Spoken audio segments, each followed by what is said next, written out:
FM college रे जो घटना है सौम्यश्री भौणीकर ए घटना से गोटे एबीवीपी रो सदस्य थिले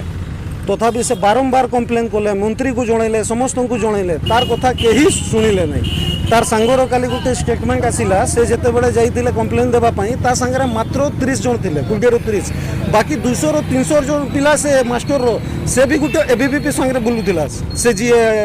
हमर एचओडी थिले तांको संगरे तांको सपोर्ट कले ना मंत्री किछि कले ना आउ केही किछि कले जदि ए माने आपण जानिसंती एबीवीपी होची बीजेपी रो गोटे स्टूडेंट हुई बीजेपी सरकार रहीकि बीजेपी रो मंत्री रहीकि तांकर पई गोटे हम ओडिसा रो भौणी पई से माने किछि करि पारु नांती बारंबार तांको एप्लिकेशन देला परे भी कहिला परे भी ता कथा सुनिलेनी से बाध्य होई कि निजो माने जाली देले जाड़ीला परे ए माने जो कहउतले ओडिसा अस्मिता कथा से कोठी रखुछंती ए माने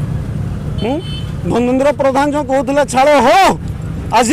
पूरा वर्ल्ड रे इंटरनेशनली हमर ओडिसा रो माने खराब इमेज गोटे जाऊँगी सब डोनाल्ड ट्रम्प जी के मना कला ओडिशा को जाऊ नहीं से सुरक्षित नहांती झील कौन पर ये सब हो बीजेपी गवर्नमेंट कहीं हो बीजेपी गवर्नमेंट जदि तांकर स्टूडेंट विंग झील को भल कर रखी पारुनी तो आम ओडिशावासी को आम कौन आसे भल के रखी पार ना भारतवासी को कौन भल के रखी पारे से आम चाहूँ न्याय मिलू जो लोक दोषी जो लोक ये घटना होती दंड मिलू तांकु एमती सम्मान करिकी से कॉलेज भीतर न रखा जाओ। आज आम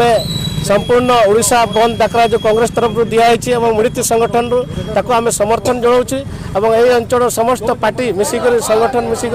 बंद को सफल करूँ आम चाहूँचे तुरंत राज्य सरकार शिक्षा मंत्री और मुख्यमंत्री इस्तीफा दिंतु ओडिशा रे भारतीय जनता पार्टी सरकार संपूर्ण भाव में विफल होती तेणुक आम चाहबू जे सरकार को राज्यपाल बर्खास्त करूँ।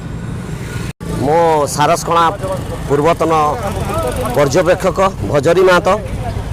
आज आम आम ओडिशा प्रदेश तरफ जो आमर सभापति भक्तचरण दास आम बालेश्वर जो साम्यश्री को जो बड़ी भाव हत्या करागला से विरुद्ध रे आमर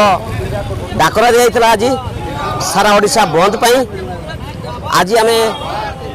रायरंगपुर निर्वाचन मंडल बामन घाटी आमर समस्ते कर्मकर्ता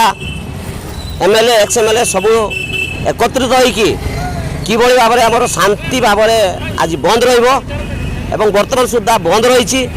आपने जानते जो बेले आमर बीजेपी सरकार मोहन सरकार नारी मान को अन्याय अत्याचार जो बेले धर्षण जो बेले बढ़ी चली